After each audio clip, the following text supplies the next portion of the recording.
You tune into the Sportscast with Brian, Craig, and Jeff. Give you all the sports news you need.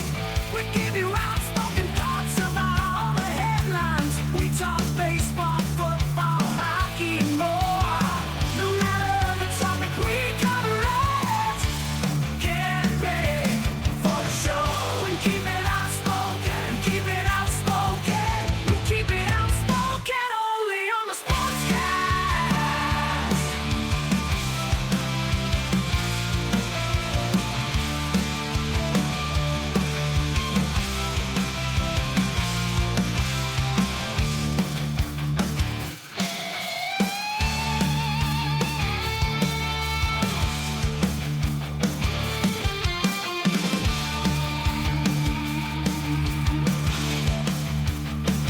Tune into the Sportscast. With Brian, Craig, and Jeff give you all the sports news you need.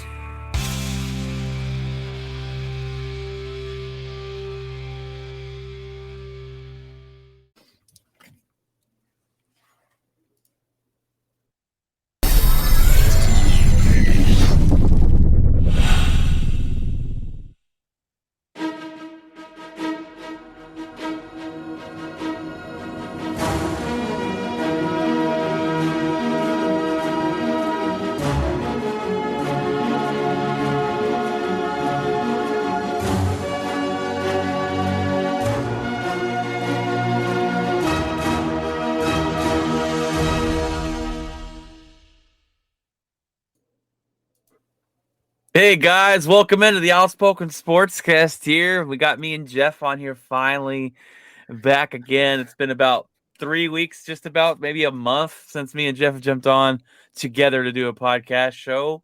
But It has been a while. it It has been quite a while, guys. It has. We got quite a show for you today. Got a couple different topics to talk about. Football continues to be our main topic and give us plenty of storylines. Our spotlight of the week, we're going to talk about the Dallas Cowboys Scandal with Rich Dalrymple and go through that a little bit. We got a couple different headlines for you, some quarterback problems and two different teams in the NFL as well. But we'll get into those in a little bit here. And, of course, at the end of the show, what's in our locker. As we've both been busy and it's been a long time, so Jeff will be able to tell us about different things, his new job and everything in between.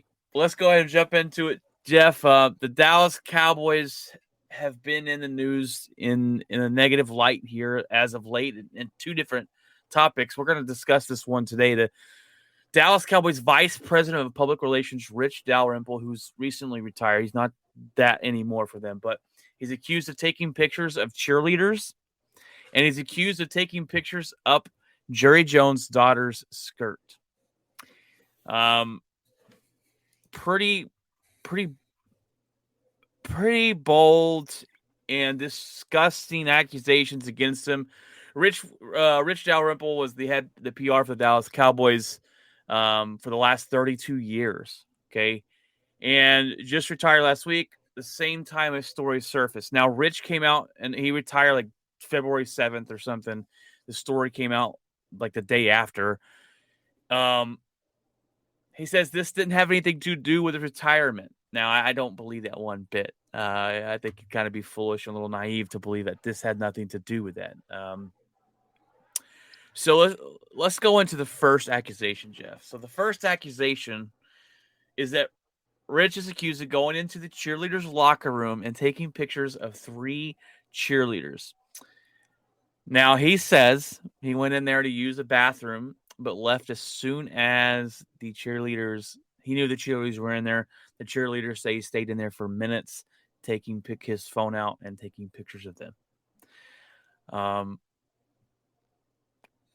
What is he doing? What is he even doing in that locker room, right? Now, with his personnel or with his job position, he's going to have a key card to get in anywhere, right? He can go in any. There's no locked doors for Mr. Rich Dalrymple, okay? Yeah, he's got the proverbial skeleton key, guys. Yeah. And look, let's be honest. The head PR guy makes stories disappear. That's what they do.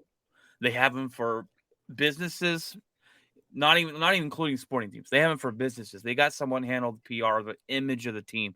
They make stories disappear. Happens all the time. So that's his job. This is a guy who was during the Cowboys, all the Cowboys going to prison and are going to jail, getting in trouble, doing cocaine while they're winning Super Bowls and all that craziness. He makes stories disappear. This is what this guy does. So let's be real about that right away, okay? He says he was going to use the restroom, left right away. They said there's a men's restroom like right down the hall, like 30 feet from maybe, I just don't get it. I just don't understand why he put himself in that situation. But here's the biggest issue, Jeff. Now, these cheerleaders went to HR and said, "Hey, we want to file a complaint." The Cowboys did an internal investigation, found no wrongdoing. The cheerleaders then said, "We're not happy with that," right? Because most internal investigations don't find anything, right? Why would I'm paying I'm paying somebody to come in and investigate me? Why are they? They're not gonna prove anything, right? It's just ends up that being so. The Cowboys end up settling $2.4 million after their cheerleaders they weren't happy with the investigation, so they settled this money. The NFL's come out and said, we're not going to invest the Dallas Cowboys, which doesn't make any sense to me, Jeff, because why would the Dallas Cowboys settle money with somebody, with these three cheerleaders, if they claim nothing happened? This could be solved within 2 seconds, Jeff. Hey, anytime you scan a key card in that building, this is most high-functioning facilities, it tells you what time, who scanned the key card, and then all you got to do is go to the videotape. They don't have videotape inside the locker rooms, right? That's illegal. But they have videos on the outside. You could clearly watch this video and go, let me see how long Rich Dalrymple went in here. And that would prove everything. The Cowboys don't have to release it because it's not. This isn't done an investigation by the FBI and it's in the courthouse, so they don't have to release any of that information. It's that simple. So to me, it seems like they're trying to cover this up because it'd be that simple to prove. And why would you pay out money if something that's so easy to prove and disclaim didn't happen? It's key cards, or I use a key card for work. It's assigned to me. They know that's my key card. Like, they know when I come in, when I get out, and so it's like it's easy to prove, but I don't think the Cowboys nor the NFL want it proven. I don't think that they care to solve this. I think throwing money at the situation is the easier option because, who's not going to take a settlement? I think most people would.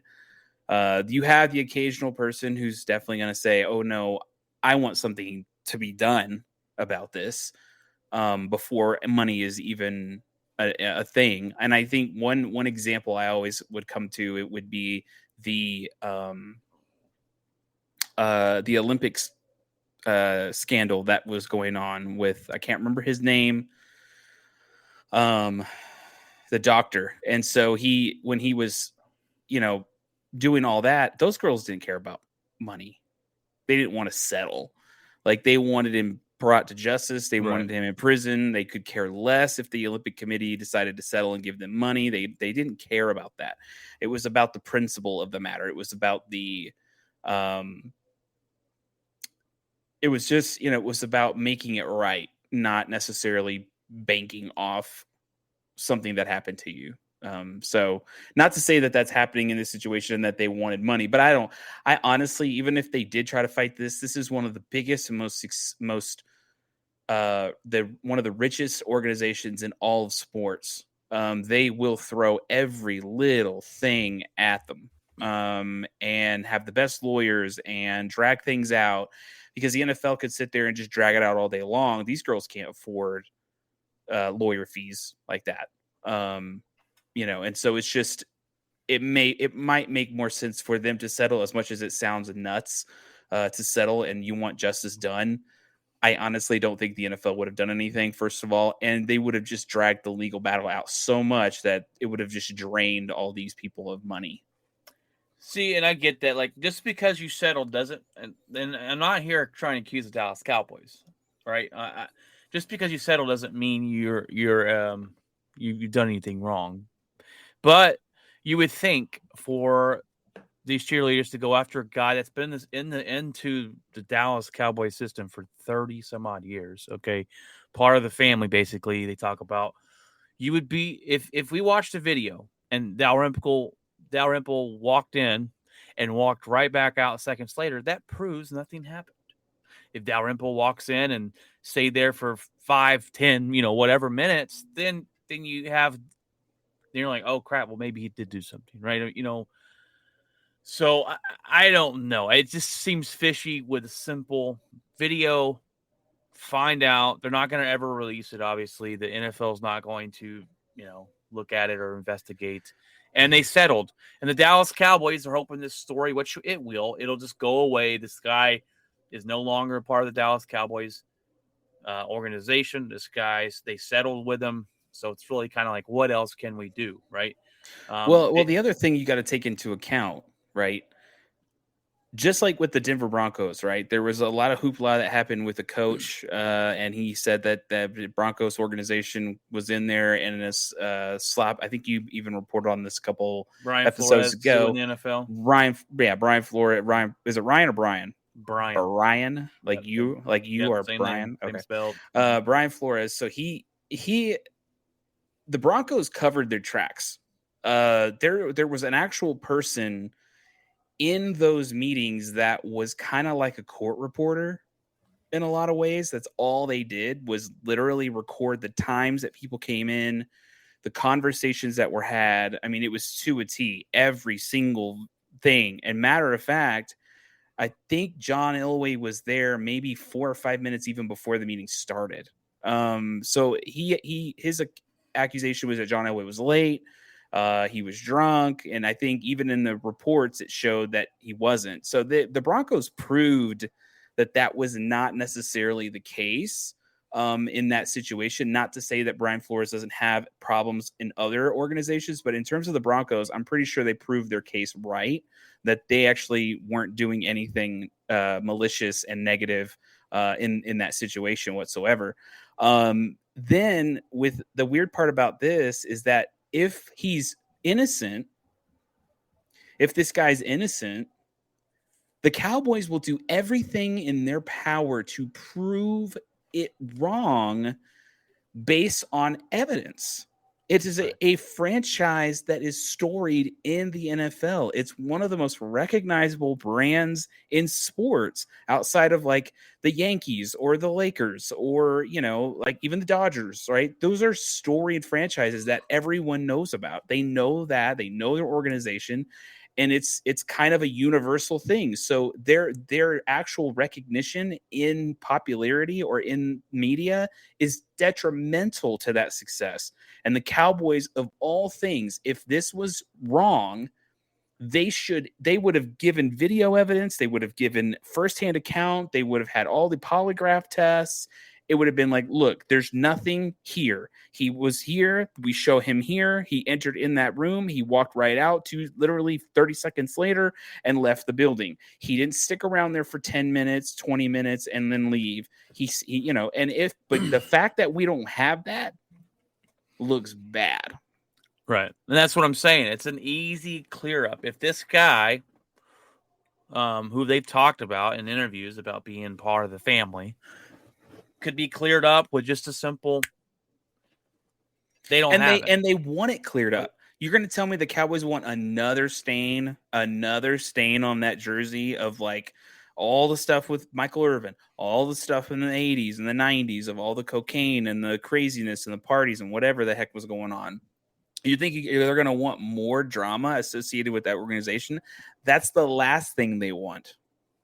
Well, it's funny too because they, we make fun of the Washington Redskins the Washington Commanders for their history, and it's just like, Well, I don't know if Cowboys can say much with the with this. I hanging mean, over as their of heads late, it's really been drama with them. It's not been like, oh, crazy, Yeah. Well, there's been some legal stuff, but I mean, some of that's just Not this marijuana bad. related. But it's like, like a lot of the other stuff is, is either DUI or drugs, more marijuana, really. But mostly, it's just drama. They had a lot of Yeah. they've had a lot of drama, like what's Dak going to do, all that stuff. But this This is different. you really got to prove if he's wrong, prove it. And if you have nothing, then that's why you have no evidence. You're not giving anything up. The NFL doesn't want it shown. Like, get out of here, get your money, and please just leave. Well, it's funny. It's funny you say that because this guy worked for this team for 32 years. They didn't even mention his retirement on their Dallas Cowboys website. No mention of this guy retiring. So the second accusation and story kind of makes you wonder what are the else the Dallas Cowboys hiding with it? Because, like I said, simple video would prove him right or wrong. This goes a little deeper, right to Jerry Jones' daughter. Rich was accused of taking pictures up Jerry Jones' daughter's skirt in the 2015 draft day. There are videos this is what I'm talking about. There's videos where you can go on the Dallas Cowboy website and watch what they call the war room every time they draft somebody. You can go watch those videos from all the past. I don't know how far it goes back, but every video you can watch except the 2015 video is not there. You can't find it. And that's the video that they say they claim to see him take his camera out and take pictures up Jerry Jones' daughter's skirt. And there's actually, I think this happens every year with them, if I'm not mistaken. They get a fan that actually wins a contest and gets to be inside that war room with the Dallas Cowboys when they draft a player. They drafted Byron. Brian will be there this year. Byron Jones. I would love to go. I would definitely go. But they would draft Byron Jones, and you can't find that video. Don't screw their draft up, Brian. Okay, just don't start picking random stuff people. and being like, Jerry, pick this guy. So here's obviously the biggest concern with this whole thing. Obviously, other than Rich Dalrymple probably being a predator, or potentially. If Jerry Jones knew this about the pictures of his daughter up his skirt, the alleged pictures, and still continued to employ this guy, why? That what is so significant about this guy? That would be so disgustingly mind-blowing. They talk about on the radio. I would believe the cheerleader one story more than I would believe that this second story about taking pictures with Jerry Jones and his whole family in the room of his daughter's skirt. Why it's being videotaped. That story is. But then how do you excuse the fact that video is not up? Exactly. That's what I'm talking about. Exactly. That's why video's not up. What do you do? Where is this video? Where's this video? The fan that won that contest said he saw this happen. Okay, No well, idea. I mean, again, I'll say this much. The Cowboy fans are absolutely rabid. Okay, these are insane people, and they will, no matter what, they will defend this team to the ends of the earth. Yeah. And the fact that their fan said this was going on says a lot. I just don't. That says a lot. This story would be hard to be true, just because Rich Dalrymple obviously knows this thing is being videotaped with Jerry Jones right next to him in the room. So this one's hard for me to believe. But then you go and the videotape's not there. The videotapes, not that they don't have the videotape of him, the cheerleaders, they do. They're not going to release it to us. Right. It's just mind-blowing story. And to me, the biggest, obviously, other than the accusations, if they're true or not, if Jerry Jones knew about this and still kept this guy on and paid him for years after, would be outrageous. Jeff, I'm a father of 4 girls. If this is going on to one of my daughters, I mean, I'm ending a life, right? I'm throwing hands. This that that serious. Well, that's the Like, question. That's the question everyone wants to know. Why did he keep this guy around, knowing that possibly happened? And the fact that we're going to assume it did is because there's no video of it now. And then you have a fan who's going to defend this team no matter what happens, because that's how their fan base is. They'll excuse things, DWIs, cocaine, all this stuff. They'll excuse things. But this fan said, no, this went on. And I know it did. right. That it says something right there. When your own fan says, hey, that's even more screwed up than this other stuff that, we defend. And I'm not going to back that. And it's so when you have multiple stories of like this guy, that's when it's like, like you look at the Deshaun Watson's case. He has one or two women. Okay, there's 23. It's like, wow, there's 23 women. That makes it look a lot worse. Right. It's just, what does this guy possess that Jerry Jones is like, yes, we have to keep this guy no matter what happens. Daughter, sorry. So team comes first. Someone said on 105.3 The Fan that if Jerry Jones knew this happened, or if this happened, he would not have continued to. That guy would have been gone. But would he? What is going? Like, what does this guy do, Brian? What is he? What is this? He covers special, up. Yeah, but I mean, is he that good? I guess, Jeff. I don't know. I don't know. I have no clue. How is he that good? Because it seems like in the press, the Cowboys have been nothing but drama filled for 27 years. Has he been doing his job? I don't know what he's doing. He's obviously not doing anything anymore. But,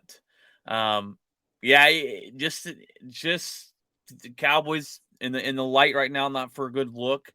We didn't even mention the Coach McCarthy stuff. Oh yeah, that is throwing your team under the bus, throwing team. I mean, honestly, you're basically ratting your own self out. That's the funny part. With you're that whole saying thing, you're not coaching well. The whole thing, like him coming out and saying like he didn't expect to be, because he's talking about how all the coaching drama this off season, and I don't know about you, Jeff. But coaches don't turn down head coaching jobs to be coordinators. No, it doesn't happen. So Jerry says, he comes on and, Dan Quinn turned down head coaching jobs to be our coordinator. That did not happen. Okay, I can't be naive. That did not happen one bit. What happened was Dan Quinn didn't get a head coaching job. And the Giants said, hey, we're not going to hire you. So he continued to stay where he was in Dallas. And Coach McCarthy comes on the radio talking about how, and look, Coach McCarthy doesn't like to talk to the press. He doesn't like to do that, right? Then why would he go work for the Cowboys? I mean, you need to be talking. I mean, that's the gimmick. It's like going to the Yankees and going, I don't like talking to the press. Well, they're wondering. They're wondering. I mean, he does his obligated, but this was random, right? Call the press up. Hey, I want to. You're going to be under the microscope all the time. Yeah. Well, he talked about how he didn't expect it to be like this, and they're openly. Just think about that. He's been there 2 seasons, and they're openly already talking about his replacement. Jerry Jones is talking to Mike McCarthy about his replacement. I'm saying, I'm going to say something right here. And this may sound like I'm, hating on them or whatever. I'm sorry, but I'm so glad I'm not a fan of this franchise. This is such a mess. This is not going to end well. You're going, no one's going to come out of this without egg on their face. Like, it's just going to be freaking ridiculous. And I'll say this much. Cowboy fans, you're excited Dan Quinn came back. Yeah, he's great. But I think he's a good coordinator. I don't think he'll be a great coach. And I think there's a reason he didn't get a job.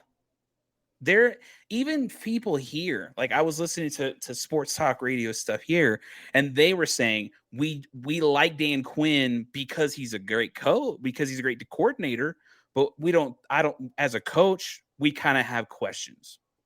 Right. And it's like, okay, he's got to prove that. sure. He did. I mean, he got the Falcons to the Super Bowl. They did fail in the Super Bowl miserably. But I mean, you caught lightning in a bottle once. Can you do it again? Can you do it consistently? I honestly think that the next coach of this team, it's a very big possibility that it's Sean Payton. If they got Sean Payton, the Cowboys would be in a great position. If you're going to go with Dan Quinn, I don't know. The defense will be good, but it's the same thing. What happened to Denver? The defense was good, but when it came to the offense, guess what he did? Oh. That's Shermer's thing. It's like, oh, but you're not a coach then. You're a coordinator. We're paying you head coaching money to be a coordinator. That's what Mike McCarthy does. Right. I don't call the offense. I don't call the defense. It's like, well, then what the heck do you do? Like, Eric, like you go look at Kansas City. You got Eric Bienemy, who's the offensive coordinator, and Andy Reid, who's the head coach. But Andy Reid calls the offense. Right. So there's no question marks on who's the head man. There's no question marks. The future of coaching in the NFL today is offensive-minded coaches. Yes. Defensive-minded coaches are starting to fade away. I get it. You have the Bill Belichick's in the world, but that's rare. That's a unicorn. You don't find those very often. But for the most part, offensive-minded coaches, you're seeing it time in and time out, are starting to get success, and they're starting to do better than the defensive-minded coaches. Same with the Broncos. They had 4 coaches were defensive coaches. Finally, we got an offensive-minded guy. So I'm like, okay, the last time we had an offensive-minded coach, guess what? Super Bowl championships, playoff appearances. There's reasons why that doesn't work. I don't know why, but for some reason in the NFL today, that does not work anymore. Times have changed. All right, Jeff. Well, we got a little off topic there at the end of that spotlight, but that is your spotlight of the week. Let us know, guys, how you feel about this story. It just seems. I mean, we all know at this point that he's a piece of crap. That's what we know. And there's no ifs, ands, or buts about it. And if anyone's listening and they're going to defend this guy, don't listen. All right, guys. Let's jump into the headlines of the week, Jeff. All right.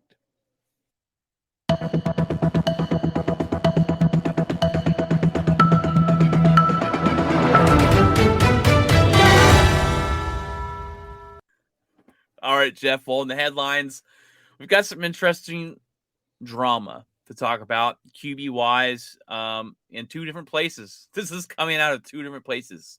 All right, number 1, Arizona versus Kyle Murray. Let's put them on. Let's put them on stand here and let the jury decide. Now, there's trouble brewing, Jeff. They're not happy with each other. They're not happy. Kyle Murray is not.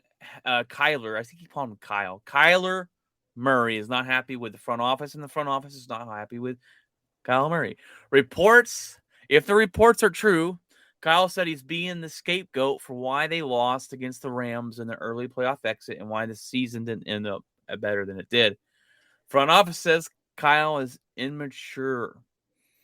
Now, this next one is true because it did happen.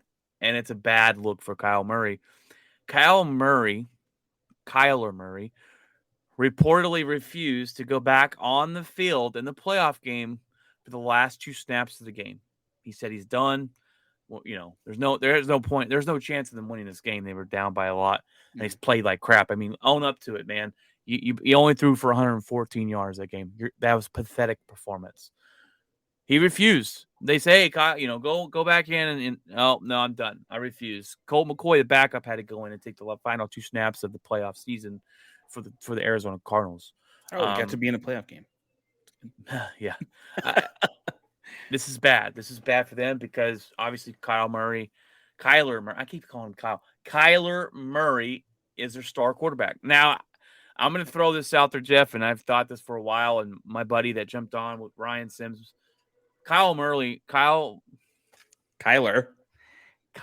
Murray is overrated as a quarterback, in my opinion. He's good. He's good, but he's overrated.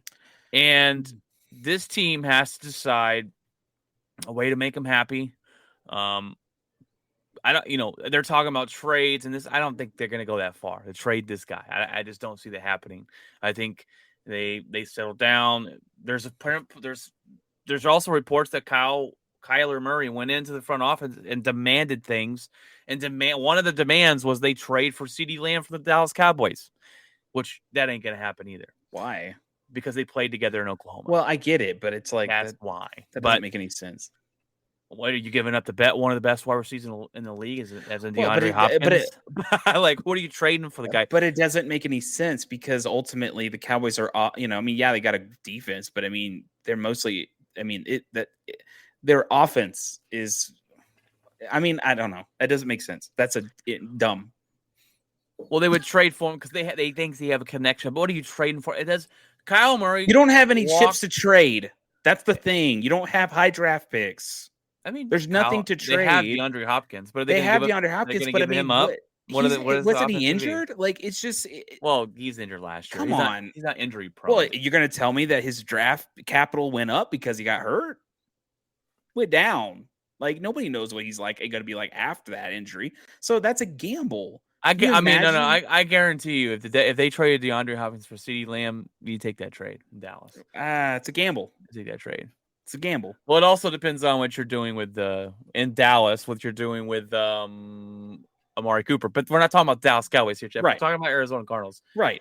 That's just a dumb. I think that's a stupid trade. No, that was never going to happen. So It's never going to happen. Kyler Murray sitting there saying crap like that, demands on like that from his team is idiotic. Yes, and Kyle Murray walked in there, dropped his pants, put his penis on the table, and he's going to find out. Kids listening, Brian. They're going to find out real fast that he's going to find out real fast. He doesn't have the pull I think he thinks he has.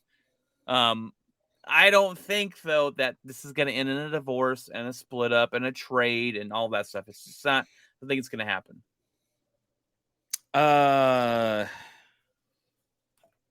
It would be interesting if there was a trade. And the one team that comes to mind is New Orleans. New Orleans. That would be interesting. The Indianapolis Colts. They're apparently ready to trade Carson Wentz and move on from him after 1 year. Sure. But it can't be like Pittsburgh. I think he's too much of an attitude there. Like, I think that would clash. I can see Pittsburgh. Well, I think he would clash with the coach. Well, Tomlin ain't going to take no, and that's what I'm saying. Like, he did he didn't take any crap from Antonio Brown either. So it's like, I don't think he wants an attitude.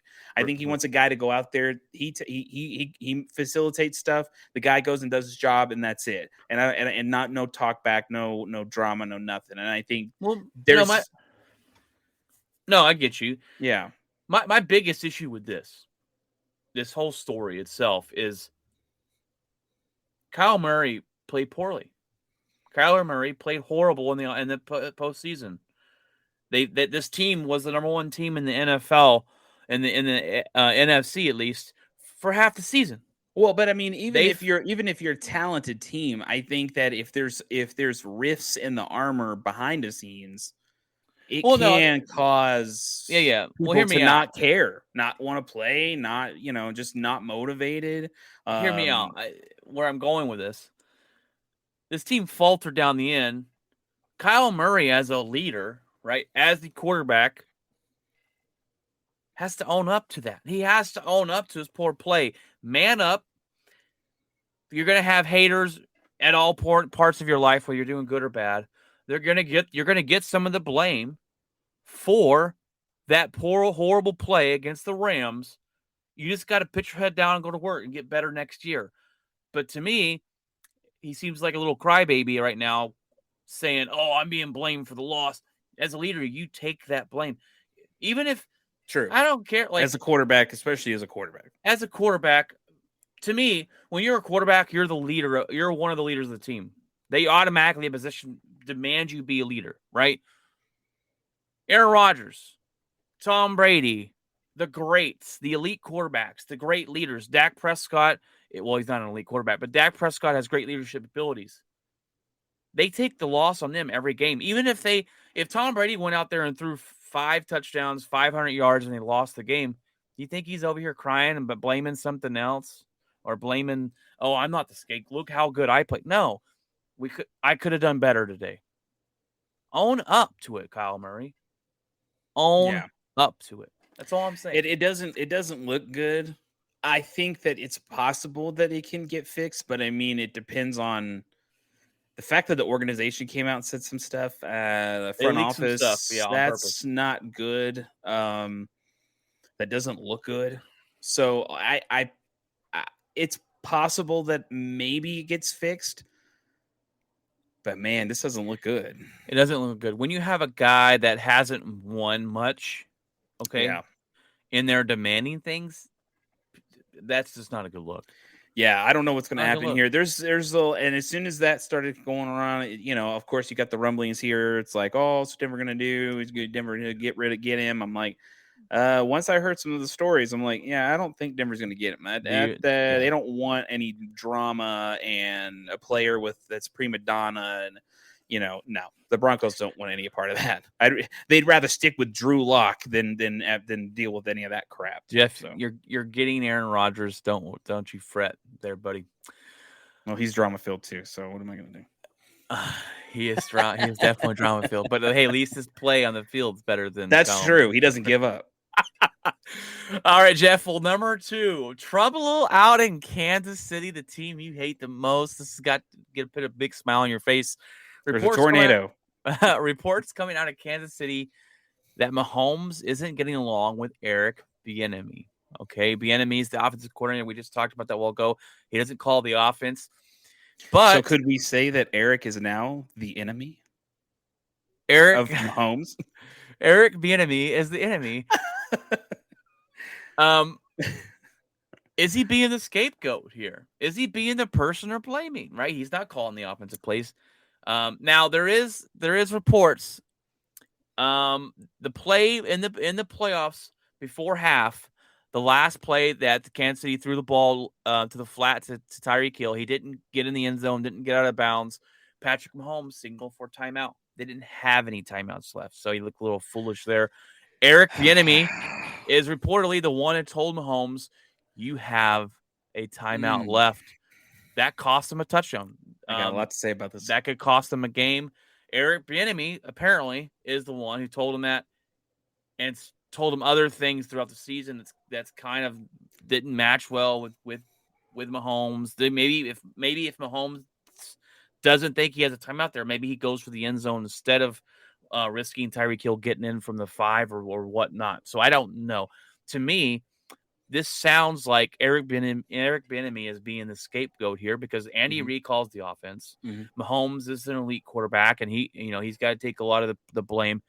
Eric Bienemy doesn't draw up the offensive plays. Now he's there; he has the offensive mind and stuff, but I don't know. That's my biggest question? Is he being the scapegoat for why they failed this last season? And I say failed, and they're a Super Bowl or bust. I mean, yeah, it's year, Super Bowl right? or bust, so it's a fail. I mean, is it's no different than the Lakers. It's championship or bust every year because it's a franchise.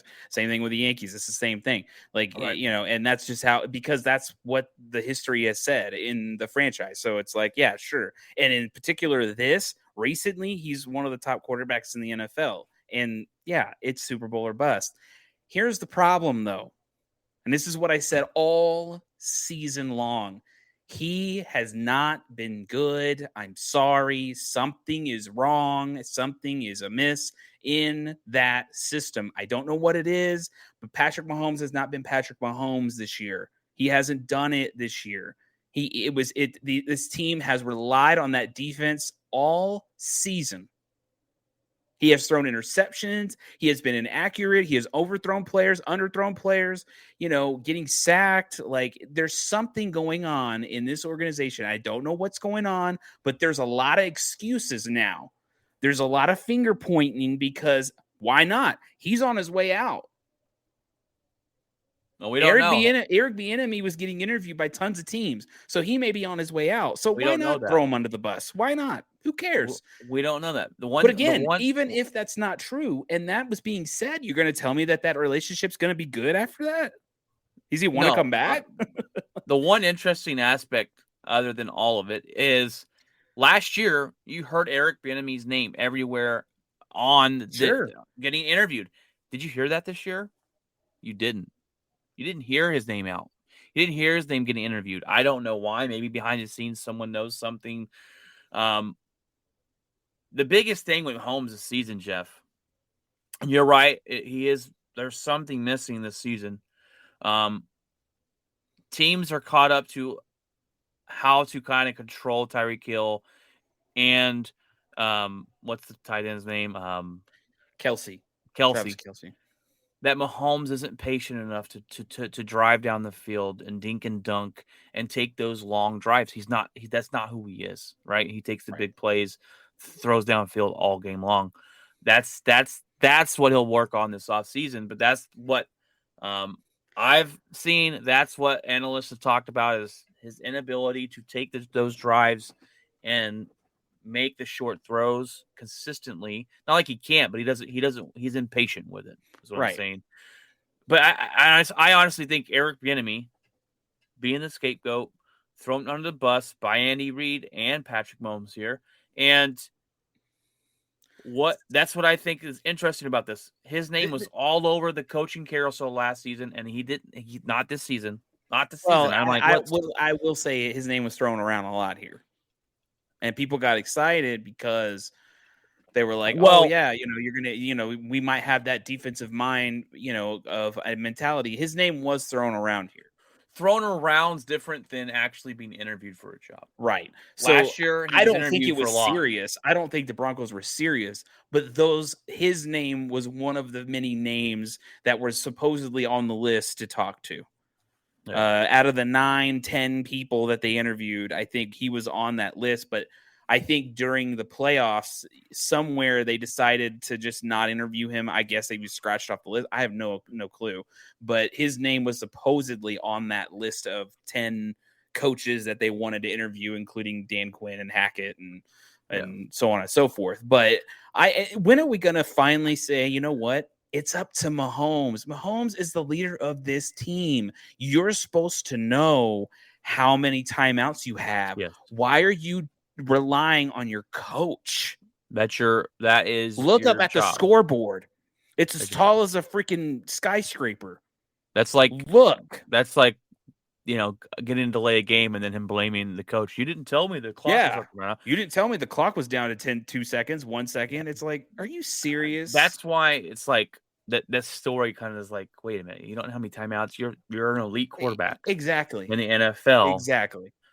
You get paid to do all these amazing things. We lost, so we can't say it's Mahomes not paying attention. Yeah. We got to blame someone else. Yeah, to me, it seems like a scapegoat for Eric Bienemy. But, all right, Jeff. Well, this next one, we didn't get to discuss the Super Bowl together. Super Bowl. Or on here, really. And that's, foosball. That's our bad. I should have done a TikTok on it. Number one, we're going to talk about our Super Bowl and our thoughts on the game and the halftime show and the commercials. And the commercials were garbage like they usually are every year. The halftime show to me was fantastic. But the game itself is what we mostly care about. Now, I same thing with the Chiefs. I said my head tells me the Chiefs are going to beat the Bengals. My gut tells me to go with the Bengals. I've been wrong all season or all playoffs with my head. So give me the Bengals. They win. I did the same thing. My head said the Rams defense is going to be too much for the offensive line of the Bengals. But go with the Bengals anyways. And I was wrong on that front. The defense won this game for the Rams. It wasn't Matthew Stafford who threw 2 interceptions.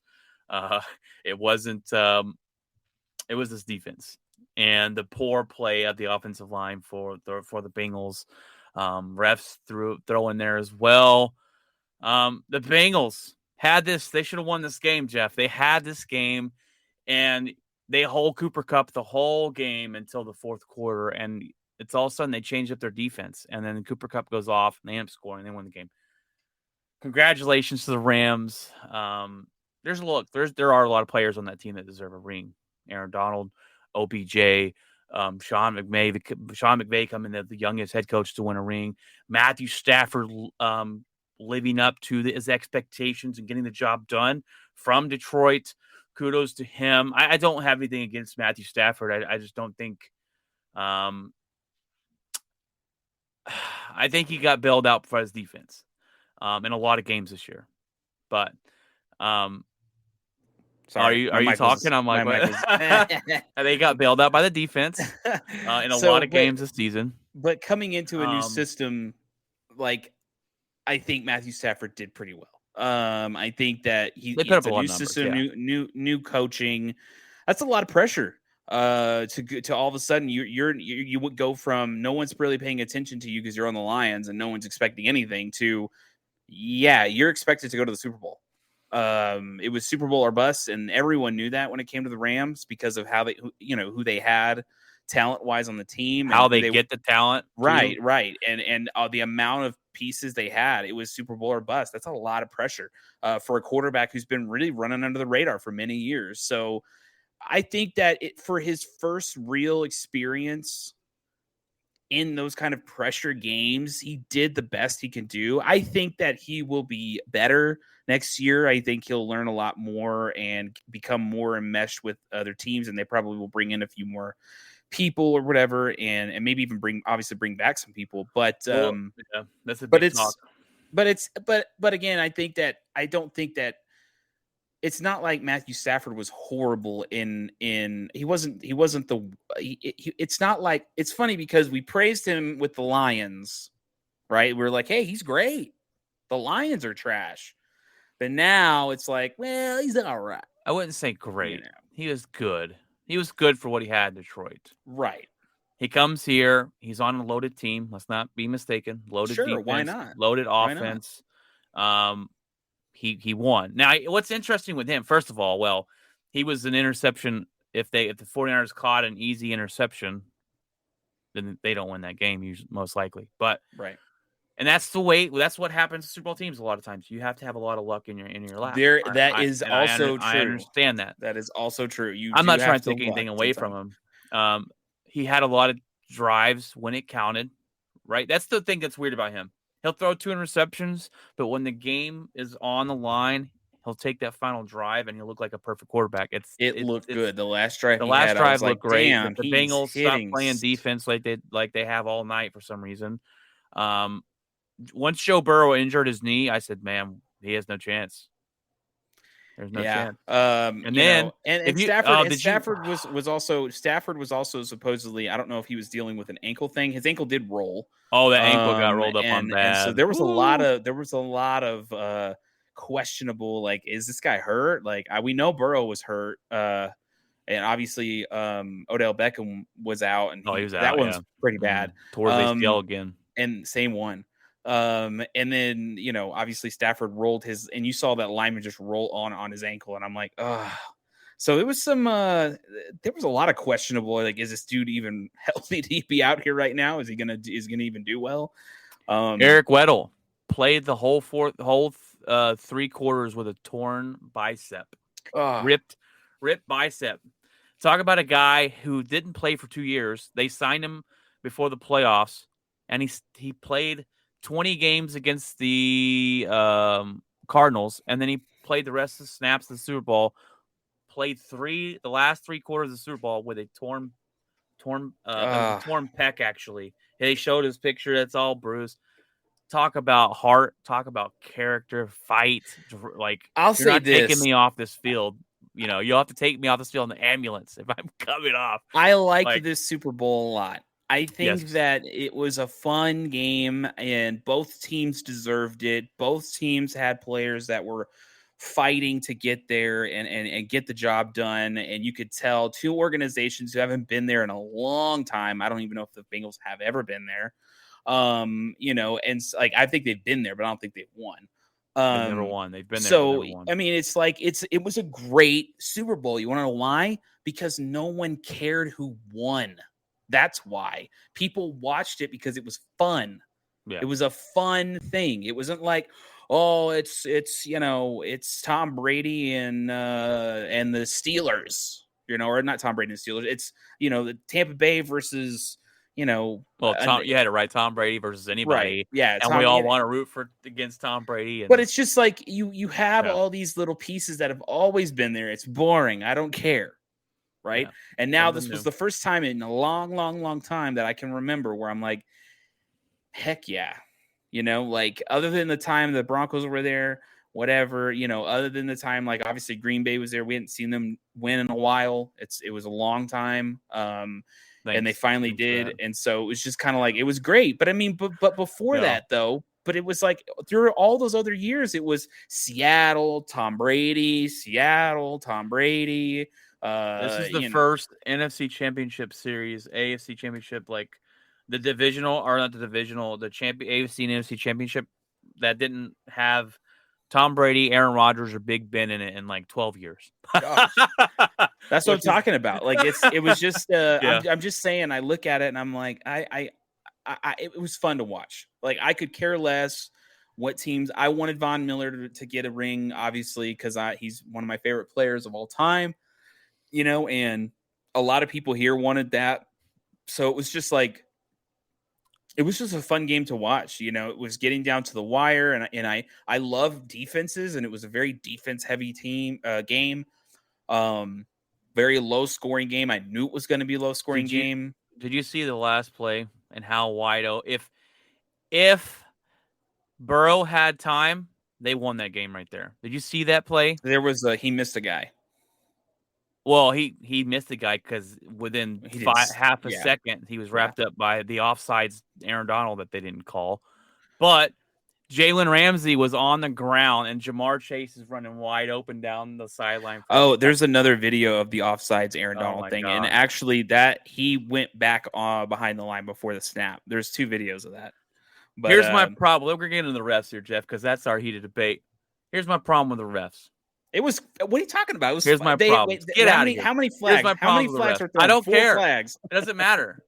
If those flags are wrong, it doesn't matter. Okay. Here's my problem with the refs, Jeff. We're gonna call the face mask, right? Or no? Look, because that was definitely that resulted in a touchdown, Brian. That was definitely offensive pass interference. Okay. Here's my issue. I'm not saying it's not. I'm not gonna say it wasn't pass interference. My problem with the refs, Jeff. They've called this game all day of letting them play and battle. Not like you said, there hasn't been a damn flag all game. Mm-hmm. Within 2 minutes of the fourth quarter, we're going to just change it and flag.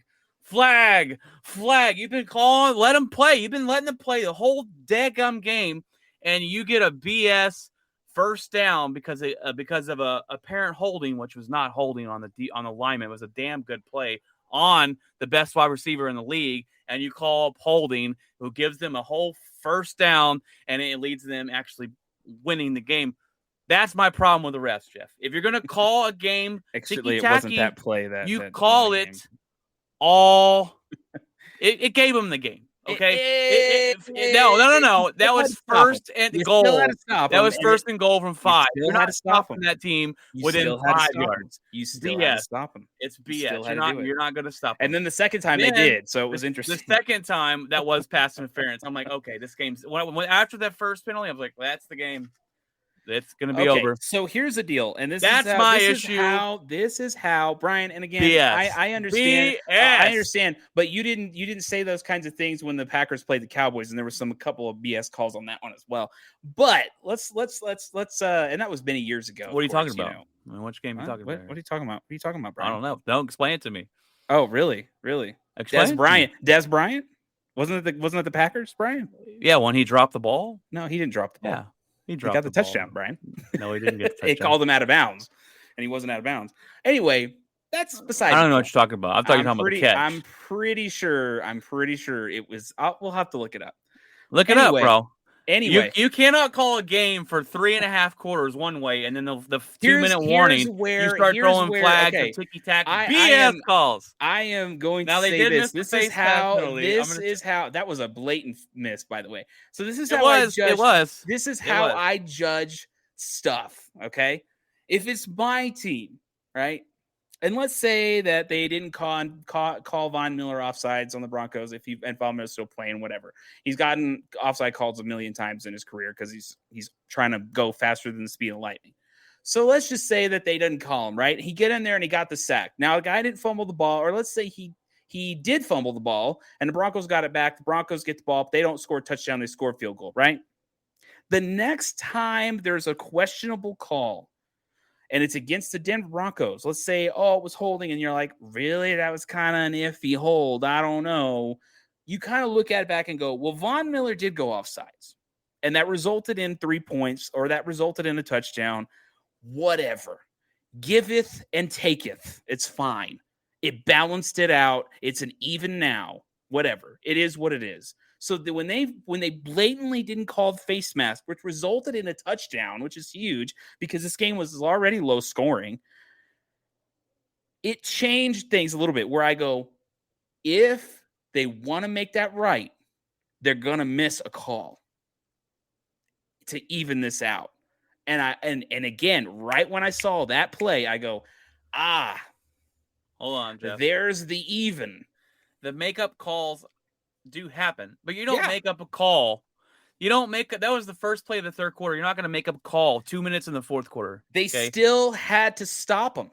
And you're then not going to stop them. You're first and goal from like the 4-yard line. On top of all that, you gave Joe Burrow a minute 38 to go down with no the offensive field. Line. Oh my God! Go no down offensive the field. Line. He threw a and 70. He threw a 75-yard knee, touchdown pass in the game. Obviously, it was the face mask pass, but he threw it. It's not like they can't do it. They did miss. They did miss that face mask. I'm not saying they didn't. I'm just saying if you're not gonna be ticky-tacky and let them play, you got to let them play 2 minutes in the fourth. But there were multiple opportunities in this game for those defenses to stop them. Guess who had the best one? The Rams. They had the better defense. Oh no, definitely. That's not even by far one of the best defenses in the NFL. So whenever you're putting that into play, Joe Burrow, no different than Aaron Rodgers. You gave Aaron Rodgers a minute 30. Guess what? He has a very big possibility of coming down to score. You cannot if compare Joe Burrow Aaron Rodgers wants and Joe to Burrow play together, in brother. the lights, then let's play in the lights. You cannot compare Joe Burrow and Aaron Rodgers. I'm not comparing, but I'm saying but that's you can't enough time to try to do something. Yes, it is. But when you have Aaron Rodgers, you got on the play that he got sacked, someone was open. I know. Blatantly. I know. And they didn't block Aaron Donald after being offsides. But that's let's digress here. Jeff, speaking of those questions, the biggest question coming out of the Super Bowl is now this is number 4. I'm going to make it number 4 since we're talking football here. Is Matthew Stafford a Hall of Famer? I'll let you answer this one first, Jeff. If they go again, he has a better season. If he hasn't, no. I'm talking about now. Now, yeah. Say he retires tomorrow. No. Hall of Fame. Okay. Thank you. People are like, "Oh, this guy is definitely Hall." No. Is Phillip Rivers a Hall of Famer, Jeff? No, I'll answer that question for you. Phillip Rivers is not a Hall of Famer. He's got better numbers. He was great. His statistic numbers are really good, and there's obviously an argument to be had in terms of how he was probably one of the greatest quarterbacks to ever be a part of the Chargers franchise. And so that's also going to be up to what Herbert does. But he was a dangerous quarterback. I didn't like playing against him. Phillip Rivers was good. Yeah. Hall of Famer? No. Matthew Stafford right now? No. No. Matthew Stafford 3 years from now? Maybe. Could be. Maybe if they go back to the Super Bowl and they repeat. If he has a couple NFC championship, yeah, I could see that. Right now today, no. But if he has an MVP style season next season and he gets better, yes. And they win a Super Bowl, yes.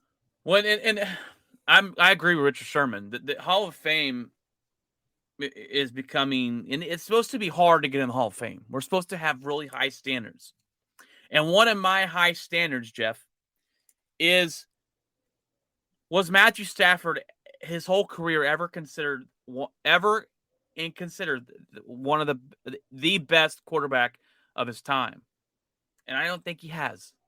He's competed against, Tom Brady, Aaron Rodgers, Peyton Manning. Those of like Eli Manning will get into the Hall of Fame because 2 rings and his defense. Yeah. But to me, he's not a Hall of Fame quarterback. He's Right. never, ever. Go look at his numbers. They're not very good. He has horrible interception numbers. He's one of the few teams that was able to take down the giant Goliath. Yeah. And he's going to get in. I don't think he should, but he will get in. Tony Romo is a better quarterback, in my opinion, than Eli Manning ever was, but he's not going to get in. Right. So Super Bowl helped out Eli get in. I'm not saying you have to have Super Bowl to get in, but we have had high helps. It kind of helps. It definitely helps. So. I'm not saying it does definitely help, but to me, that's the question of them saying he's already Hall of Famer is not. No, he's not. He's not. And Tom Brady's not getting in. I'm kidding. Get out of here. All right, Jeff. Well, this last headline of the week here is it's college football, and we've talked all college football here, or all football here, and I got one more breaking news here that happened today, but we may even talk about the new football league. Who knows? We'll get, and I meant to look that up. I knew I was missing something. Dang it! Yeah, missed the new football league. I did miss the new football league. That's gonna fail, but they all do, Jeff. All right. I watched them all, and they all fell. Well, but again, they never stick around. That's the problem. And I was telling my wife that I'm like, if they can stick around, the only reason the NFL is so big is because it's been around for 70, 80 some years. Like, are you serious? Like, well, and the play is a lot better. Well, but again, it's also history, right? Yeah, it's also legacies. We're not willing to put up with bad play if we can just wait for good play down the road. Right, but some people just want to watch play. Right. All right, Jeff. Well, I knew I was forgetting something. Dang it. This is college football, and Jim Harbaugh signs a new 5-year extension with the Wolverines. Why? Why, Jeff? Why? This guy, every season is going to be – he says he's not. It was Minnesota Vikings job for him or bust. Okay, he didn't get that job. He's like, I'm going to be in Michigan. I'm done with the NFL. Every year you're going to have that question about, is Jim Harbaugh going to come back? Is he going to come back? And he hasn't done anything. He's underachieved, Jeff. The only time he's done something was last year when they finally beat Ohio State, Jeff. That's their Super Bowl. That's the biggest, one of the biggest, if not the biggest rivalry in college football. He finally beat them. He's 1-5 against them. They did good last season. Other than that, he's been mediocre. He's lost to Ohio State. Like, this is how seriously they take that, Jeff. If I was to become the Michigan head coach and I lost every single game of the season except the Ohio State game, they would go, congratulations. You beat the one team we care about beating. This guy's underachieved. They ink another 5-year deal. I just don't understand why. I was like, why? Who else are they going to get? I mean, it's just like, it is what it is. I think he obviously convinced somebody in there that he's doing a good job. He knows what he's doing. I mean, maybe players are coming to play for him. I don't know. He's not coming back to the NFL. So I don't know where. I don't know what team would be willing to give him another chance. Maybe a desperate team. But the interesting news that broke today is Brian Flores is being signed on with the Pittsburgh Steelers to be a defensive assistant. Nice. So that's a good pickup for them. Their defense is going to get better. In all honesty, he's not the defensive coordinator, but he's defensive assistant. Right. So now that's going to open up doors, though. That's a good organization to be a part of. I'm sorry, but it is. No, it is. The Pittsburgh Steelers are awesome. I love the fantastic head coach. Right. That being said, I talked about this last week. Houston Texans picked Lovie Smith over Brian Flores. Okay. You cannot logically, as a fan base of any fan base, as a person with a brain in their head, pick Lovie Smith over Brian Flores. Can't do it, Jeff. Okay. Brian Flores came out and said, congratulations, Lovie Smith, but how do you not pick me? Right. Basically. I honestly think they said, Houston, you better not pick Brian Flores. He cannot be a head coach. Pittsburgh Steelers picked him up. I thought he was going to be blackballed. I'm glad they're giving him a position. I think their defense will be awesome, and it's already good, right? But I think Do you think Brian Mike Tomlin's Flores, on his way out, no. like at some point, and then maybe Well, I this mean, guy obviously, at may some take? point Well, yeah, but I mean, like this take guy, over. It this could guy be. might take over. There's the Pittsburgh Steelers have had like what 3 coaches since their whole existence, 3 or 4. It's insane. Right, Brian Flores or Mike Tomlin will be there as long as basically he wants to be. right. Could he groom him to be the head coach? I could see. I could see that. Brian Flores is way overqualified to Right. be a head coach. He's way overqualified to be that defensive assistant. I mean, There's got to I be think something he's- to I think this. he's fantastic. I think there's got to definitely be something to this. When you come from the Bill Belichick tree, Bill Belichick's a hard ass, Jeff. We all know that, right? Show up, Yeah, I know. I should know. I felt do it. your job. You what? I felt it. Got a hard ass. Oh, I kid. You do your job. That's the simple, like that's the something he plaques above the locker room as they leave out. Do your job. That's all he's asking you to do, right? Yeah. So that was the questions brought up in Miami is maybe he's too tough. There was rumors about him telling Tua Tagovailoa if I should have drafted I should have drafted what's his face? Mac Jones. If I knew you were going to be this bad. Some people don't get along with that kind of. So maybe he goes here and learns to be more player friendly. I don't know what you want to call it. More customer service or whatever you want to call it. Okay. Right. But Take some HR classes. I think that's what happened with Josh McDaniels. He left, became Denver's head coach. He didn't know how to be a head coach. That's horrible. That was a horrible experience. He even admitted in his interview with the Raiders, I was too young. I didn't know, had the full grasp of everything. I think he'll have a better turnout there this season for the Oakland Raiders. Maybe that's what Brian Flores needs to go learn is how to be a people person a little bit better. You can still bring that hard ass to the football field and get the job done. And maybe you're right. Maybe they do kind of groom him to be that coach. I don't think he'll wait around that long. I think someone will give him an opportunity. I don't know if he's going to be blackballed or not, honestly, to become a head coach ever again. But I thought that was interesting and good for the Pittsburgh Steelers to give him a opportunity to coach and be in the NFL again. He's too talented not to be in. And I thought maybe he might go to college football, but I'm glad he's there in the NFL. So kudos for them. Do you have anything on the new league like pulled up or anything? Like what is this new football? Let's look it up real quick. What is it called? Is it USFL? USFL? There's 8 teams, I believe. Okay. Let's see. All right, we have their website is up. Draft day 2022, February 22nd, 2022. Oh, there's that's next week. So there's 3 days left until draft day, and you have so inaugural game tickets are on sale now. Every team. So we have uniforms. What are the teams? So we have the Birmingham Stallions. Okay. Nice. Okay. That's pretty cool. Let's see. Where is it? Oh, let me go down. Yeah, Birmingham Stallions. Come on. The Tampa Bay Bandits. I got them all right here. We got Pittsburgh Maulers. The Houston Gamblers. I like that. Okay. This is pretty cool. I like Michigan Panthers, New Jersey Generals, the Philadelphia Stars, New Orleans Breakers. I don't really like that one. So, Jeff, let's pick a team right now, Jeff. Who's gonna be our USFL team? Who are we gonna choose to root for? I do like the Houston Gamblers name. I just don't know if I can root for anything Houston because they're a bunch of cheaters down there. New Jersey Generals. The New Jersey's got a freaking team, man. That's right. Cool. Not even New York, right? Yeah. We're gonna go to New Jersey. Yeah, New Jersey. Birmingham Stallions. Are you gonna pick the Jeff Stallions? Fisher is coaching the Michigan Panthers. No Jeff way. Fisher. No way. Yeah.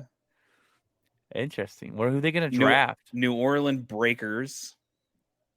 I'm not really sure what that means. I don't like that name. Let's see. They're gonna draft Philadelphia Stars. Yeah. Competing with Dallas. Who are we picking? Who are we picking here? Who's your team? I don't know. I might go with Houston Gamblers. I like that name. You could go with the Stallions and keep it horse related with your Denver Broncos. I could go there. The Tampa Bay Bandits. I don't know.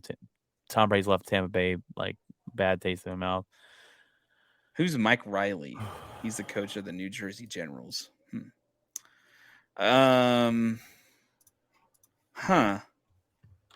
This is an interesting. Oh man, this is crazy. Pittsburgh. I think Birmingham Stallions seem pretty cool. Kevin Sumlin.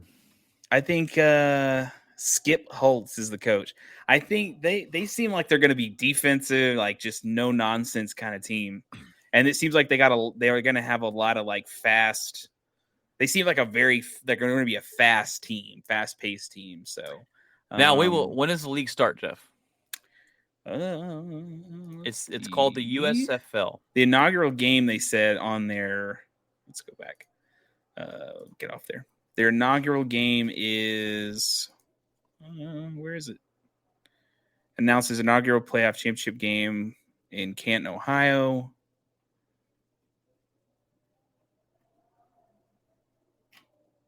Well, how do you? Let's see. Let me go buy tickets.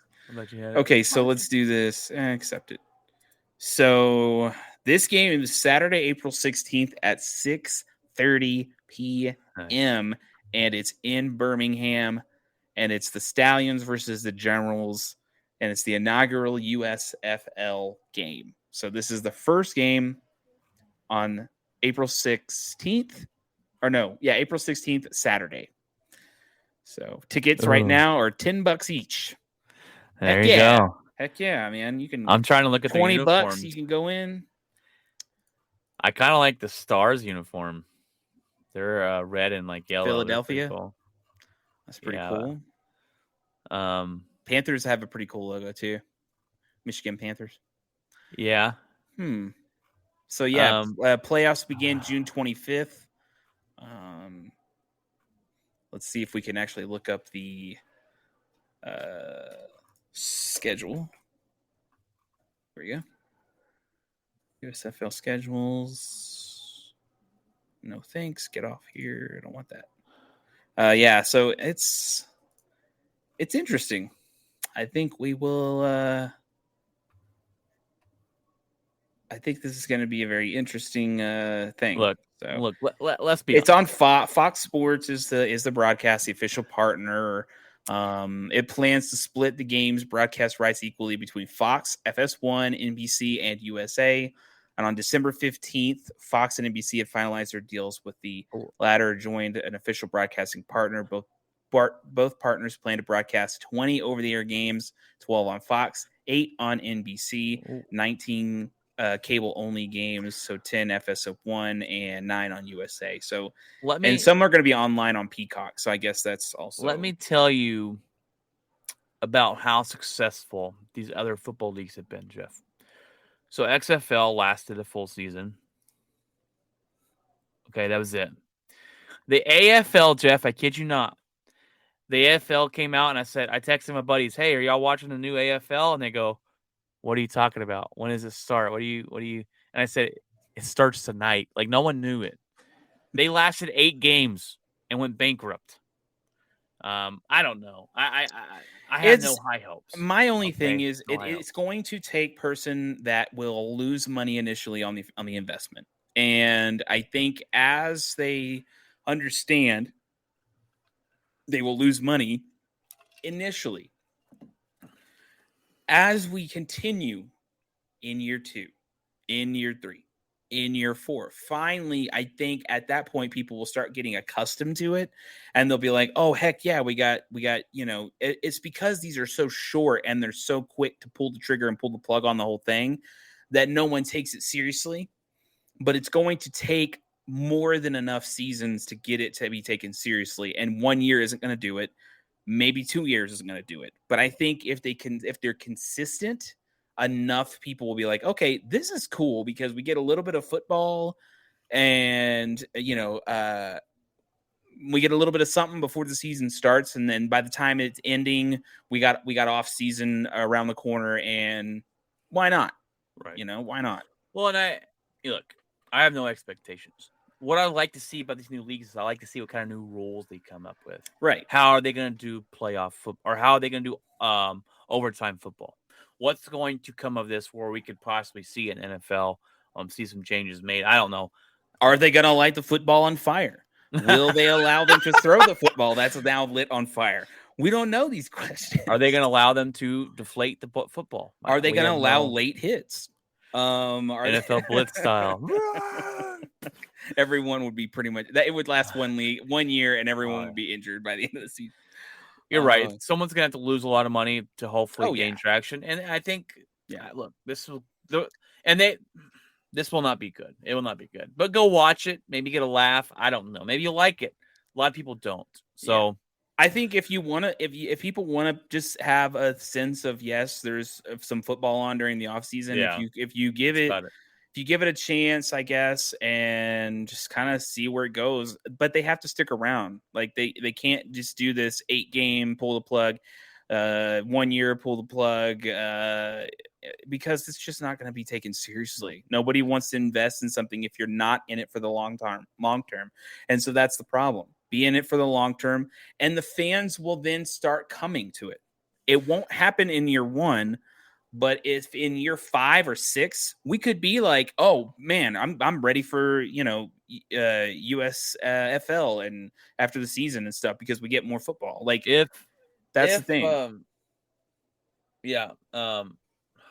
It's not going to be the greatest players on earth because we already know where those players are, but it does give us a sense of like, hey man, this is an interesting little thing to invest in and kind of, cheer for, and not really have a dog in the fight, because you don't have that sense of rivalry yet. You don't have that sense of history yet. So they got to stay around. I mean, this is a long-term investment, not a short-term. If they go into it with short-term investment in mind with no plan of action, it's going to fail just like the other ones.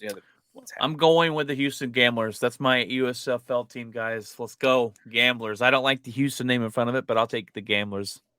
Yeah, I'm going with the Birmingham Stallions. I'm going to go with that because I think that's a cool name, and I think that team's going to. We'll see how they draft. Like that's the interesting thing. Drafts in 3 days. This might be a dumb question, but where was Birmingham? Is it Alabama? Alabama. I thought so. Maybe they get Coach Saban to come over there and teach them how to. Oh gosh, dude, that would be crazy. The NFL's like, no. Hey, Brett Favre and them still play in like a flag league, so Brett Favre out there throwing some. Well, all right, Jeff, it is that time. What is in your locker? Tell us all about the job and all that good stuff. And go ahead. Okay, started 3 weeks ago. About it's interesting learning on the fly. Initially, the first week was a little interesting. It was a lot of technical issues and errors, and I didn't really get to do a whole lot in week 1. But after that, there was a lot of training that I went to, and it was interesting. I trained with a lady who was on her way out, and I was actually replacing her. And so she taught me a lot, gave me all these printouts, and allowed me to understand their style scheme and stuff. So I got to learn a lot about that. Now I'm the only one there that's a graphic designer, other than the senior designer who does something completely different than I do. So it's just me, and I go in. My hours right now are just a little weird. I go in at 9, I get off at 6. And once they start unleashing all these other tasks onto me, which my boss said, once that happens, then I can kind of pick when I want to come in and pick when I want to leave. And so as long as I'm getting my full hours in or whatever, they don't care. So it's just kind of, it's a pretty cool place. Everyone's pretty chilled out. And there's not a whole lot. People kind of leave you alone and let you do your thing and get your job done. And I enjoy it. It's not like I'm going to work going, I don't care. So it's just kind of like, It's cool. My pay is great. Benefits are good. Like I can't complain. And ultimately I'm learning a lot, and I'm going to be able to use all the stuff I learn here for anything in the future. And it's just a huge career opportunity that I did not expect to happen. And it actually did. And it's pretty crazy. So in terms of what's going on right now, work wise has been what I just talked about. Watched the Super Bowl, got some wings. I had to order and then come back an hour later to get them. So I did get them right when the game started. So I missed probably about the first 15 to 20 minutes of the game. And so then after that, I watched the whole thing. I did enjoy some of the commercials. I did like the liquid death, children drinking alcohol, but it was actually water. That was pretty good. And then I also enjoyed the Lord of the Rings teaser trailer. Yes. That was pretty cool. Yes. The game was good. I enjoyed it. It was fun to watch. Like last year, I could care less. You had Patrick Mahomes and you had Tom Brady. I don't care. Blowout. That's the one where I was like, I'm not even gonna watch, because I don't care. I don't want either one to win. So, with that being said, my wife is getting close, maybe, to possibly getting a deal with a publication house. So we're hoping that she gets that. She hasn't heard back from them yet, and you're starting to see the numbers dwindle on how many people they have left to figure out, who's in the running, and it's down to 4. Nice. So it's pretty insane. She has not heard anything back yet, so I told her that's a good thing. So that stuff, I haven't played any games, which I'm really getting frustrated because I haven't had time. I might play some Cyberpunk 2077 because they did release an update for that for PS5, and I want to test that out because I played it when it first came out and it was absolute hot garbage. So hopefully, I've heard it's not hot garbage anymore. So I definitely need to complete Horizon Zero Dawn before I play the next Horizon, because I think I heard that it's important to, if you really want to get the lore, to play Horizon Zero Dawn first, which isn't too long if you think about it, especially if you do it like me and you play on easy mode, and you're overpowered. And so it's a good way to get through the story. So it can be a difficult game. It can be a difficult game, but especially if you just want to get through the story, there is a very easy mode where you can just kind of go through and you get real powerful, and nothing really is too crazy, as long as you get the lore and you get the cutscenes. And so I just straight gold line, main line it at that point. So because I definitely want to get through that. So it's other than that, I did not get a chance to play the trial version of MLB The Show co-op update thing that's out now this weekend only, where now they're allowing people for MLB The Show next season, the next MLB The Show, to have online co-op games, 2v2, 3v3, and they're testing that out as we speak right now. So you can actually go on to the PlayStation Store, find MLB The Show 22, right? Mm-hmm. Yeah. And it's free, and you can download it, and you can actually test out the servers and do 2v2 or 3v3 games. So, and they cycles around, which is kind of cool. So let's say you had 3v3 and Brian pitched. I'm in the infield, and then let's say somebody else we're playing with is in the outfield. We go through that inning or that then series, you can switch it up. And then the next series, Nice. I pitch. Brian's in the infield. The other person's in the infield. Brian's in the outfield. And so it does switch each inning, and it gives everybody a chance to pitch, and it's just pretty cool. I love it, dude. And so I'm like, yes, there's going to be some instances where Brian and I will be playing that, and we'll be playing 2v2 and whooping some A. I love, and it's interesting because even during football, Madden is garbage to me. So I've been playing MLB The Show, man, and it's just I love MLB The fantastic. Show. I actually went through the October road to. I'm trying to platinum the game. Honestly, like I think I can do it because it's like you need to. The hardest one is being called up from Road to the Show, and I'm like, oh, to Yeah, the majors. You got to get to the majors. So that's the only like, oh, that's gonna be so hard. But yeah, other than that, I think I can platinum it because I did go to March October and I won the World Series. So I did get that trophy. But yeah, like that. Again, I don't like to I don't think we're gonna get Last of Us. I think it's been said that by HBO we were not probably gonna get it till 2023. No, that's that's frustrating. At least we get Stranger Things in May. dude. Yes, 2 So parts too. I'm like, dang it. so it's gonna be it's and then I'll also coming into I will give some props to the Uncharted movie. I have not seen the Uncharted movie, obviously, but I had a feeling it was going to do well, and it has. It's already at 46 million Nice. as of right We're now. going Saturday. So it seems like it's a movie that's all right, but it's a good time. And that's what everyone keeps saying. Like it's okay. It's not going to be like this, you know, Joker-esque, arts movie, like take it seriously, but it's going to have the over-the-top action parts. It's going to have the crazy stuff. It's going to have what you expect from the games, because ultimately the games, they're goofy. They've always been that way. So that's what's cool about it. And I had a feeling, and this came at the right time. Tom Holland's name is like gold. Dude, he's fire right now. So Sony nailed the timing on that. It was like Spider-Man this, and they hit it at the same times, and I'm like, oh, that's perfect. So that's cool. And then obviously Batman comes out on the 4th of March, and I'm going to watch that opening weekend. So for sure. But yeah, other than that, that's it. Not much. It's been snowing here. It's going to snow again next week, and it's going to snow from Monday to Thursday, and it's going to be -1 on Monday.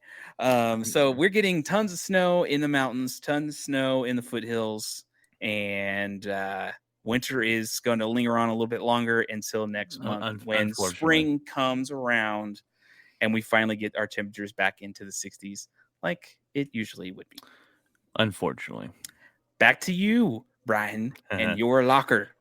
Well, Jeff, it's funny you mentioned the weather. So we're going to hit 81 degrees on Monday. 80s and the 80s. And then Thursday, Jeff, they're talking about snowstorm again. Like, are you kidding? Can we not have consistent freaking weather? You're welcome. My God. You're welcome. No, I'm not welcome. Yeah, Not we're welcome. blowing it all the way over there. I don't like it. Okay. It's always, but again, this is a stepping stone, Brian. It's preparing you for the inevitable icebox Ice game age. no icebox game in Green Lambeau Bay Field. at Lambeau Field. Yeah. It's preparing you. It's getting your skin tough and getting it ready for that game, Brian. Whenever you finally go and it's snowing and it's cold and it's a hard-nosed game, Brian will be out there. He'll be like, man, all those cold days in Texas prepared me for So today. worth it, right? So worth it. Well, 2 weeks ago we had a snowstorm and I missed some work. And let me tell you, Jeff, I put in 13 to 14-hour days every day for the last 2 weeks. It's been exhausting. I am burnt out, man. That's one of the reasons I haven't put an episode out on Tuesdays. Because I haven't found the time. Like Friday, I had a pretty good day. I was running our second biggest route we have, and Friday is not too bad. It's 109 stops I got to do. But I had like Thursday, I worked 13 hours. I came home at 3 and went to bed at 4. I had to go in at midnight to get off in time to go do our taxes on Friday. So that was a big hoo-ha there. I'm just very exhausting last 2 weeks. But I digress. We got Apple TV, Jeff, $4.99 a month. Said, why not? Might as well get it. Did you get it on PlayStation? No, I got it with our smart TV. Like downloaded the app. Okay. Because I know it's on PlayStation too. Yeah, we have a smart TV, so we don't even use PlayStation But for if you that anymore. but if you have if the PlayStation's in a room or whatever, you can download it and sign in. Yeah, Use it. yeah. And we've been watching Ted Lasso. Oh my gosh, I freaking love this show. It's won a lot of awards. I really love Jason Sudeikis. I think he's super funny. Um, a great show. I didn't expect to like it. It's about basically a owner who hires a football, like a high school football or college football coach from here to go across seas and play and coach soccer. He has nothing, doesn't know nothing about soccer. And I was like, it's gonna be a lot of soccer crap. It's actually a lot of behind the scenes stuff, right? It's not, you're not sitting there watching a full soccer match. And it's actually really good. We've watched the first 2 seasons. They're working on the 3rd season right now. It's a fantastic show. I highly recommend it, Jeff. Fantastic. So I'm a big Yellowstone fan. The Yellowstone we're still waiting on the next season. They came out with the 1883. Been watching that. It's fantastic as well. Tim McGraw, Faith Hill are in it, being playing main characters. Got a lot of good guys in that. Sam Elliott, and they're also making another show. Jeff, 1932 is coming out before too long. I don't know. Maybe next year. I'm not sure exactly a timeline on it, but 1932 is going to be about John Dutton's family getting through the Great Depression, and so they're going through these different timelines, and I really like it. If you like this is 1883. It's Western. It's Indians. It's thieves. It's they're traveling from Texas, actually Fort Worth. They actually did a scene here in Fort Worth, Texas. They're traveling to get to Oregon, which they call the Promised Land. They go through all the problems you would usually go through, and it's really good. There's 7 episodes out right now with that, so I've been watching all that, watching 1932 when it comes out as well. So getting those good shows. I'm hopefully, Jeff, getting my I'm getting some cornhole boards made for my birthday. I love playing cornhole, and I'm getting them painted for our podcast. So you said that last week. You liar. It's gonna be epic when I get them. He said, I texted him today about it. He said we're hopefully looking by this next weekend, so that's gonna be fantastic. We got a lot of birthdays this time of year. My birthday just was last weekend. My daughter's birthday, Phoebe, is on Tuesday the 22nd. My daughter Phoebe's gonna be 6, so we gotta do a birthday party. My other daughter, Lorelai's birthday is on March 7th. My mother's birthday is on March 3rd. We've got a bundle of birthdays this month and next. So that I had to go out and plan all that and get that stuff ready. We're getting, I've got one Great Dane, Jeff. We're getting another Great Dane. A third one? A second one. Oh. Not a third one. Now, my Great Dane, Lambo is his name.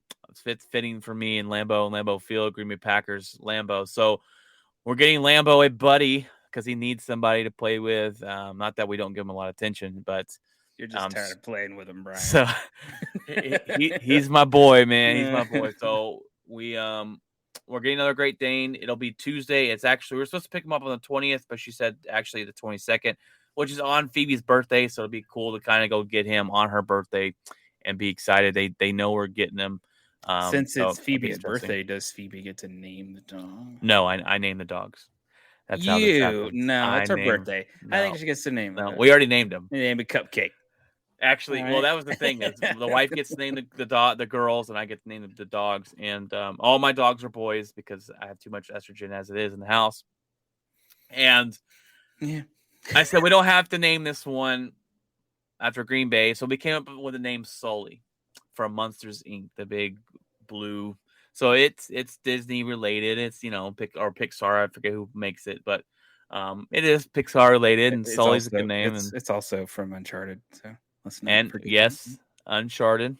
Yeah, and it's also a name of a famous pilot who crashed a plane in the Hudson and saved a lot of people's lives. So it could go around 3 different kind of connotations there. So you can have a different story every time someone comes over. It's like, where'd you get the name from? Well, actually, I really like Uncharted. And then the next person comes in, it's like, where'd you get the name from? Well, I really think that guy was heroic, So right. Tom Hanks played Sully really good. Sully Sullivan's his name, but anyways, so we're getting another Great Dane, and it's gonna be fantastic. A lot more work with this one. When we got Lambo, he was already basically potty trained and crate trained. This one, it's gonna be a whole new slate. But we're excited to get him and add him to the family. And we just did our taxes, so we're waiting for our tax returns to hit in, and going to be spending it on the house. We still got a lot of different things to get for the house, but yeah, man, I've been working my butt off. I had to learn a new route, and I'll be running that same route for the next 3 weeks, and then I'm off for spring break. I got that week off, so I'm just waiting until that happens so I can get a vacation. We're supposed to go on a date night next weekend. We celebrate also our anniversary this month. It's our 11th year anniversary, and we usually go to the movies, and we do what we call a date day. We'll go and we'll see 2 or 3 movies in a day and eat a steak dinner, and it'll literally takes all day. 3 movies, 2 movies, depending on what it is. We're going to go see Uncharted, and we're going to go see the Jackass movie. Nice. And then maybe fit in a third one if we can. The Jackass movie is only an hour and 30 minutes, so we might be able to squeeze a third one later in. The next month, we will see Batman. Like, I'm super excited for this one. That's IMAX. See it in IMAX. I'm going to see it in IMAX. My goodness. Going to be fantastic. So I'm interested to see their spin on the Batman. So I got this new hat. I really like it. It's going to be a long one, hat. too. And a long movie. Oh, yeah. I'm glad. Over 2 hours for sure. I'm glad. Get it 3 hours like Lord of the Rings, and we'll be going good. But they've got a lot of characters to introduce. They got a lot of backstory to kind of fill in of what they're, so I like it. And I have no problem with that. Some people, speaking of that, some people don't like Breaking Bad because it's too slow. I love how they set up everything. Oh, they yeah. set up the backstories and this, and you get to see the characters change. And but I digress. That's been my last couple weeks here. I'm gonna try and get more podcasts out on Tuesdays and Fridays. If not, we will have one on Friday. Like I told you last week, the sporting news kind of slows down when football starts. So I'm hoping to have some content for you during the week as well. But follow us on YouTube, follow us on TikTok, follow us on Instagram. We're on all social platforms. All podcast platforms where you can find major podcast platforms. I do the TikTok as well. I do a outspoken food review page that I'm starting to do more things with that. So that's fantastic. And I'm hoping to show a picture next week of the boards. I don't know when I'll get them, but he said hopefully by next weekend. So they're going to be sick. They're going to have lights on them and stuff. It's going to be awesome. So nice. I'm interested to see what those are going to be. But other than that, man, I'm hoping hopefully we get some warmer weather. It's today's 65 and beautiful. It's supposed to rain all next week though, and talking about snow on Thursday, and so yeah, we got wind. I think it was 50 today. I think tomorrow's gonna be 60 or so tomorrow, but still snow on the ground. So I mean, it says 60, but it feels cooler than that because we have some wind. So yeah, but then next week it's just gonna be crazy. And I get to drive in it. Yeah. We don't do that here in Texas. You don't drive in it? Yeah, you do. You drive a truck in it. Yeah, no. Yeah. Any kind of sense they cancel work. That flake goes, dude. It's like, you're out for a day. You're like, oh. Well, what sucks is if there's snow Thursday, I won't be going on date night on Saturday, date day, because I'll have to go into work. So, oh, God. Tell work, screw it. I got date night. Right. Like, screw it. All right, man. I knew it was gonna be a longer episode. It's been like three years since you've been on. So yeah, I've got Next thing you know, the next time I pop on, guys, I'm gonna be like 90 years old. Okay, this show. Jeff's gonna have like 5 kids. What in the world happened? No. All right, man. Well, it's been a good episode. We got a lot of the NFL continues to give us great news. Hopefully, the Cowboys get their act together and they're not in the news bad ways.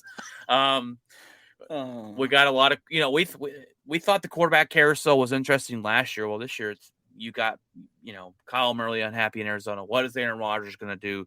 Where's Carson Wentz going to be traded to? What is the Colts going to do there? Who's going to be the Pittsburgh Steelers? Who's going to be the Saints? Like, there's a lot going on quarterback news this way. Russell Wilson's been super quiet after wanting out of Seattle. What in the world's going on there? Being super quiet there. No idea what's going to happen. No baseball. Yeah, I don't think we're getting baseball yet. They've at least canceled the first week of spring training. Yeah, which bums me out. I want to go to a couple Ranger games. We've actually spent money on the team, so I can actually go watch them play badly. We may only be able to watch baseball this season through MLB The Show 22, which is great because Brian and I can team up against other people. So yes. All right, guys. We'll have a fantastic week. Hopefully you're enjoying your weekend. We got Sunday tomorrow, the first Sunday without football, Jeff. I don't know what I'm going to do with myself. But maybe check out the USFL when it starts. Maybe. I will check it out. I've checked all the other ones out. And let us know maybe if you're planning on checking those out, guys. But that is it. Everyone have a fantastic weekend and stay safe and God bless.